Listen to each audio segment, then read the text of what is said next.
തിരുവനന്തപുരത്ത് ഞാനൊക്കെ പഠിക്കുന്ന സമയത്ത് മാർവാനീസ് കോളേജ് എന്ന് പറഞ്ഞു കഴിഞ്ഞാൽ നമ്പർ 1 ആയിരുന്നു. അതിനകത്ത് വേറൊരു തരികിട നടക്കത്തില്ല. ഇപ്പോൾ യൂണിവേഴ്സിറ്റി കോളേജ് ജസ്റ്റ് ഓപ്പോസിറ്റാണ്, പാർട്ടിയുടെ കേന്ദ്രമാണ്. അവിടെ പിന്നെ വിദ്യാഭ്യാസത്തിന് വേണ്ടിയിട്ടുള്ള ക്ലാസ്സുകൾ നടക്കത്തില്ല, എന്നും സമരമാണ്, അടിയാണ്. അത് യൂണിവേഴ്സിറ്റി കോളേജിനെ കുറിച്ചും അങ്ങനെ ഒരു പിക്ചറാണ്. MG കോളേജിനെ കുറിച്ചും അങ്ങനെ ഒരു പിക്ചറാണ്. പക്ഷേ മാർവാനീസ് കോളേജ് എന്ന് പറഞ്ഞാൽ ശരിക്കും കുഞ്ഞുങ്ങളെ വാർത്തെടുക്കുന്ന, നമ്മുടെയൊക്കെ പ്രായത്തിൽ പ്രബലരായിട്ട് പല പൊസിഷനിൽ ഇരിക്കുന്ന ആൾക്കാരെല്ലാം മാർവാനീസ് കോളേജിൻ്റെ പ്രോഡക്റ്റ് ആയിരുന്നു. പക്ഷേ ഇന്ന് എൻ്റെ മോൾ അവിടെയാണ് പഠിച്ചത്, അതുകൊണ്ടാണ് ഞാൻ ആധികാരികതയോട് കൂടെ പറയുന്നത്. ഇന്ന് മാർവാനീസ് കോളേജ് എന്ന് പറഞ്ഞാൽ കച്ചവട കേന്ദ്രമാണ്.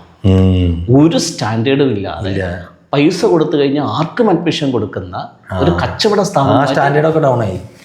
അപ്പോൾ ഒരു കാലത്ത് ആദർശങ്ങളും മൊറാലിറ്റിയും ഒക്കെ ആയിരുന്നു ആ വിദ്യാഭ്യാസ സ്ഥാപനത്തിൻ്റെ ശരിക്കുമുള്ള മുഖമുദ്ര. ഇന്നത് വെറും കച്ചവട കേന്ദ്രമായിട്ട് അധപ്പതിച്ചിരിക്കുക. സോ എല്ലാ വിദ്യാഭ്യാസ സ്ഥാപനങ്ങളും ഇന്ന് മണി മോട്ടോയാണ്, എങ്ങനെ കാശ് ഉണ്ടാക്കാം. പിന്നെ അവരുടെ ഇടയിൽ തന്നെ കോമ്പറ്റീഷൻ അത് വേറെ. അതെ, അല്ലാതെ കുഞ്ഞുങ്ങളുടെ വളർച്ചയോ അവരുടെ സംസ്കാരമോ അവരുടെ ഉന്നമനമോ ഒന്നും അല്ല അവരുടെ ലക്ഷ്യം. സോ ഇവിടെയൊക്കെയാണ് നേരത്തെ പറഞ്ഞ മൂല്യച്യുതി ഉണ്ടാകുന്നത്. എന്തായാലും ഇത് വല്ലാത്തൊരു ഈ യുവതലമുറേനെ ഇന്നത്തെ എഡ്യൂക്കേഷൻ ഈ ഇപ്പോൾ കുറേ കുട്ടികൾ അവർക്ക് നോക്കുമ്പോൾ വലിയ ക്ലാസ്സുകളിൽ അവർക്ക് വായിക്കാനായിട്ട് ബുദ്ധിമുട്ട്, അവർക്ക് എഴുതാൻ ബുദ്ധിമുട്ട്, അവരുടെ ഹാൻഡ് റൈറ്റിങ് വളരെ പൂറായിട്ടുള്ള ഹാൻഡ് റൈറ്റിങ്. പിന്നെ അവർക്ക് ഒരു യാഥാർത്ഥ്യബോധത്തോട് കൂടിയിട്ട് ചിന്തിക്കാനും മനസ്സിലാക്കാനും അവർക്ക് ഉള്ള ഒരു കാര്യം പറയുമ്പോൾ, നമ്മളൊരു കാര്യം പറയുമ്പോൾ അവർക്ക് ബുദ്ധിമുട്ടുണ്ട്. ചിന്തിച്ച് മനസ്സിലാക്കാനായിട്ട് അവർക്ക് ബുദ്ധിമുട്ടുണ്ട്. എല്ലാവർക്കും അല്ല, അതെ, കുറേ കുട്ടികൾക്ക് അങ്ങനെ വരുന്നുണ്ട്. അപ്പം ഞാൻ ചോദിക്കുന്നത്, ഇപ്പം ഈ LP സ്കൂളിലൊക്കെ ആണെങ്കിൽ, ചെറിയ ക്ലാസ്സുകളിലൊക്കെ ആണെങ്കിൽ ഇപ്പം നമുക്ക് മനസ്സിലാവാം കുട്ടി ചെറിയ കുട്ടിയാണ്. പക്ഷെ എങ്ങനെ ഇത് വലിയ ക്ലാസ്സുകളിൽ ഇതിങ്ങനെ വരുന്നു? ഇനി ഇതിൻ്റെ കൂടെ ചേർത്ത് എൻ്റെ അനുഭവത്തിൽ എന്ന് പറയുന്ന കുറച്ച് കാര്യങ്ങളായതുകൊണ്ടാണ് ഞാൻ പെട്ടെന്ന് ഓർക്കുന്നത്. ഞാൻ ആദ്യമായിട്ട് LKG ജോയിൻ ചെയ്യുന്ന സമയത്ത്, അപ്പോൾ അപ്പനെയും അമ്മയും വിട്ട് വേറൊരു ആളുടെ അടുത്തേക്ക് നമ്മൾ പോവാണ്, വേറൊരു എൻവയോൺമെൻറ്റിലേക്ക് പോവാണ്. ഭയമുണ്ട്, ടീച്ചേഴ്സിനെ ഭയം, സ്കൂളിനെ ഭയമില്ല, കുട്ടികളെ ഭയം. ഇങ്ങനെ ഒരു ഭയത്തിൽ നിന്നാണ് ആ സ്കൂളിൽ പോകുമ്പോൾ നമ്മൾ അങ്ങോട്ട് പോകാൻ ഇഷ്ടമില്ല, കരച്ചിലാണ്. അമ്മ എന്നെ കൂടെ കൊണ്ടുപോയി, ഞാൻ നിൽക്കുന്നില്ല. അപ്പോൾ അവിടെ ഉള്ള ടീച്ചേഴ്സ് അന്ന് മോനെ വാ, മടിയിൽ പിടിച്ചിരുത്തി കണ്ണീരൊക്കെ തുടച്ച് ഒന്ന് ആശ്വസിപ്പിച്ച് ഇരിക്കുക, ഒരു അമ്മ കെയർ ചെയ്യുന്നത് പോലെ അന്ന് ഈ ടീച്ചേഴ്സ് കെയർ ചെയ്തിട്ടുണ്ട്. അപ്പം ഞാൻ ഇപ്പോഴും LKG ആ ടീച്ചറിനെ കുറിച്ച് പറയണമെന്നുണ്ടെങ്കിൽ ആ ടീച്ചർ എനിക്ക് തന്ന സ്നേഹം, കരുതൽ, ആ ഒരു കംഫർട്ട് ഫീലിംഗ് ഉള്ളത് കൊണ്ട് ഞാൻ ഇന്നും ഓർക്കുന്നത്. എത്ര വർഷമായി. പക്ഷെ ഇന്നൊരു കുഞ്ഞ് വിദ്യാഭ്യാസം കഴിഞ്ഞ് വന്നിട്ട് എത്ര ടീച്ചേഴ്സിന്റെ പേര് ഓർക്കും, എത്ര ടീച്ചേഴ്സിന്റെ ആ ഇടപെടൽ ഓർക്കും. വളരെ അപൂർവം ആണ് ടീച്ചേഴ്സിന്റെ പേര് അവർ പറയുള്ളൂ. അപ്പൊ ഇന്നത്തെ ടീച്ചേഴ്സിനും മുഖ്യമെന്ന് പറയുന്നത് അവർക്ക് ഇതിൽ വരുമാനം.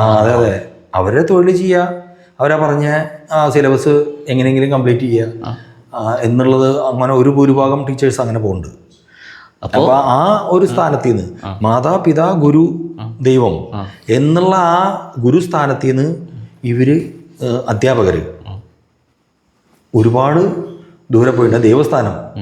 ദൈവസ്ഥാനത്ത് നിന്ന് ഇവർ ഒരുപാട് ദൂരെ പോയിട്ടുണ്ട്. കാരണം ഇവർ ഈ താങ്കൾ പറഞ്ഞ പോലെ ഈ സാലറി ഓറിയൻറ്റഡ്, പൈസ, വരുമാനം ഇതൊക്കെ കണക്കാക്കിയിട്ട്, അതല്ലെങ്കിൽ ഇവർ ഒരു കുട്ടി പഠനത്തിന് ആ നിലവാരം പോണ നേരത്ത് അല്ലെങ്കിൽ കുട്ടിക്ക് ഒരു വീഴ്ച വരുമ്പോൾ അവർ പ്രത്യേകം ശ്രദ്ധിക്കുകയും അവർ അതിനൊരു കൺസേൺ കാണിക്കില്ലേ?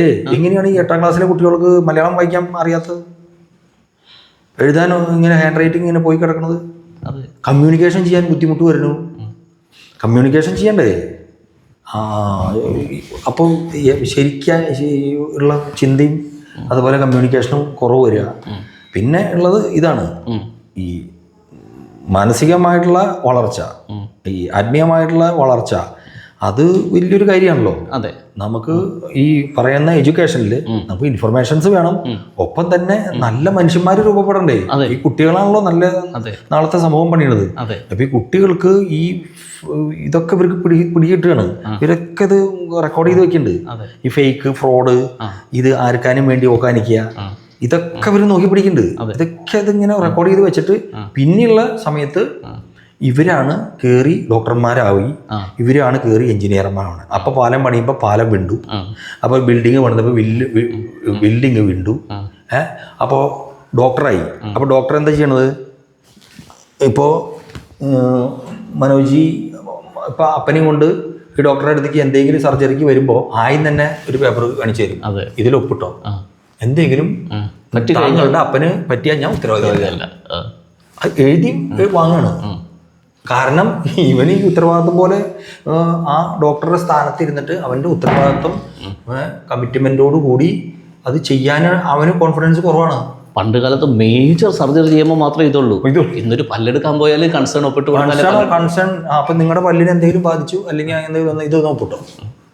അപ്പം അത് കാണിക്കണ തന്നെ ഈ ചക്കയെന്നുള്ള ചൊളയാണ്. ഈ തരത്തിലുള്ള വിദ്യാഭ്യാസത്തിൽ നിന്ന് വരുമ്പോഴാണ് ഇവർക്ക് സെൽഫ് കോൺഫിഡൻസ് നഷ്ടപ്പെട്ടിട്ട് ഇവർ ഇത് എഴുതി ഒപ്പിട്ട് വാങ്ങണേ. കാരണം ഇവർക്ക് തന്നെ ഉറപ്പില്ല, ഇവർക്ക് ആത്മവിശ്വാസം കുറയുമ്പോഴാണ്. അതെ.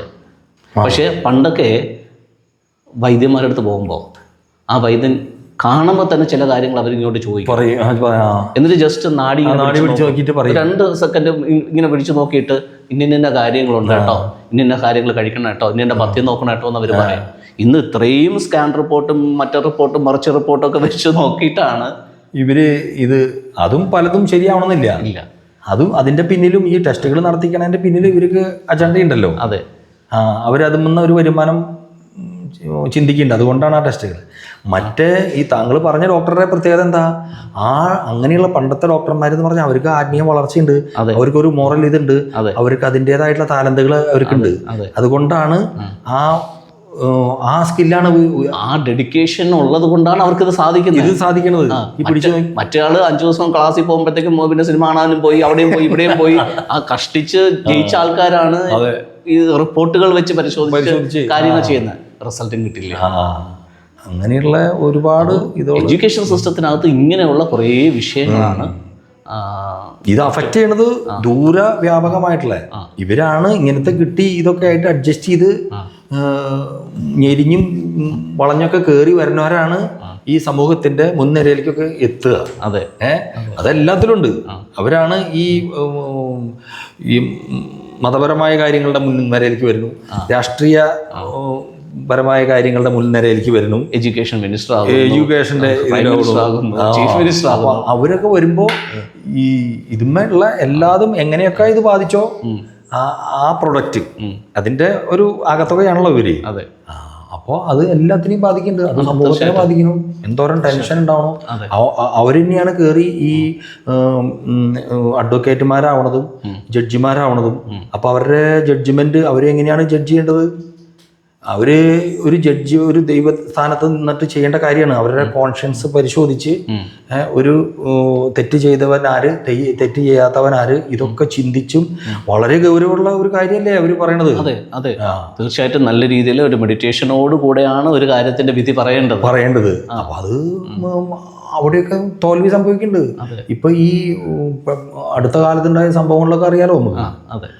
അപ്പം അത് മൊത്തത്തിൽ ആൾക്കാർ ചിന്തിച്ചില്ലെങ്കിൽ ഇത് നമ്മൾ തന്നെ നമുക്ക് കുഴി കുത്തണ ഒരു പണിയാണ്. അതെ. ഇതിൽ അപ്പോൾ എല്ലാ മേഖലയ്ക്കകത്തും മതപരമായിട്ടുള്ള കാര്യങ്ങളിനകത്തും എഡ്യൂക്കേഷൻ പരമായിട്ടുള്ള കാര്യത്തിനകത്തും രാഷ്ട്രീയപരമായിട്ടുള്ള കാര്യങ്ങൾക്കകത്തും എല്ലാത്തിനകത്തും ഇതിൻ്റെ റിഫ്ലക്ഷൻ ഉണ്ടാവും. ഇതിൻ്റെ റിഫ്ലക്ഷൻ ഉണ്ടാവും.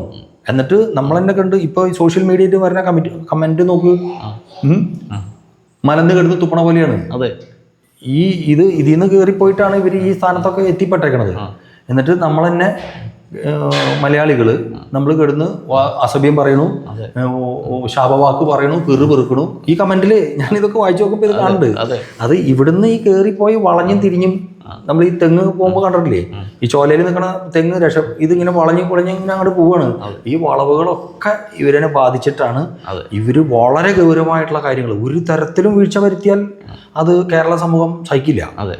അതേപോലത്തെ വരെ കാര്യങ്ങൾ ഇവര് വളരെ ഇതിൽ വീഴ്ച വരുത്തിയിട്ട് ഒന്നും ഉണ്ടാണ്ടിരിക്കുന്നത്. ഓക്കെ. അപ്പോൾ ഇന്നത്തെ കാലത്ത് നോക്കുകയാണെങ്കിൽ ഇങ്ങനെ പറയാം, ഇന്ന് എഡ്യൂക്കേഷൻ ഉണ്ട്, പക്ഷേ വിവരമില്ല, വിവേകബുദ്ധിയില്ല, വിവേചന ബുദ്ധിയില്ല, ഇതൊന്നുമില്ലാതെ മിയർ എഡ്യൂക്കേഷൻ മാത്രം. ഡിഗ്രി ഉണ്ട്. അതിപ്പോൾ പ്രൈവറ്റ് സ്കൂളുകളിൽ പോയി കഴിഞ്ഞിട്ടുണ്ടെങ്കിൽ അവർ ചെയ്യണ പണി എന്നിട്ടാ അവർക്ക് നല്ലൊരു പേര്, അവർക്ക് ഫേമസ് ആവാൻ വേണ്ടി നല്ല പ്രസ്റ്റീജ് സ്കൂൾ എന്നൊക്കെ പറയാൻ വേണ്ടിയിട്ട് അവരെന്ത് ചെയ്യുന്നതിന് അപ്പോൾ A+ ഫുള്ള്. അപ്പം നമ്മൾ പരിശോധിച്ച് നോക്കുമ്പോൾ എന്നിട്ടാ ഈ A+ കിട്ടിയ ഒരാൾക്ക് ഇങ്ങനെയൊക്കെ വലിയ വിജയ ശതമാനമൊക്കെ കിട്ടിയ ആളുടെ ശരിക്കുള്ള സ്റ്റാൻഡേർഡ് പരിശോധിച്ച് നോക്കുമ്പോൾ അപ്പോൾ ഒരു പ്രത്യേക സാഹചര്യത്തിൽ എങ്ങനെയാണ് ആ പ്രശ്നങ്ങൾ സോൾവ് ചെയ്യാമെന്ന് അറിയണില്ല.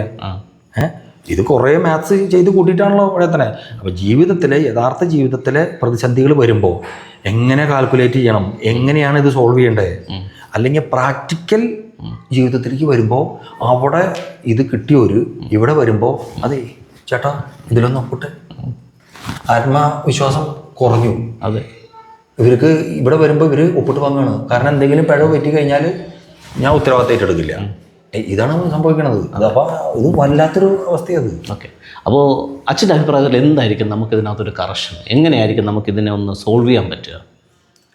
ഞാൻ എൻ്റെ മനസ്സിലേക്ക് വരുന്ന കാര്യങ്ങൾ ഇതിപ്പോൾ മൊത്തത്തിൽ എല്ലാവരും ഒരു അവെയർ ആവണം എന്ന് പറഞ്ഞാൽ അധ്യാപകർ ഈ ആ ഒരു സ്ലോഗൻ മാതാപിതാ ഗുരു ദൈവം, അല്ലാണ്ട് മാതാപിതാ എഞ്ചിനീയർ ദൈവം എന്നല്ലല്ലോ പറയണേ, അല്ല മാതാപിതാ ഡോക്ടർ ദൈവം എന്നല്ല പറഞ്ഞേ, മാതാപിതാ അഡ്വക്കേറ്റ് ദൈവം എന്നല്ല, മാതാപിതാ ഗുരു ദൈവം ടീച്ചർ.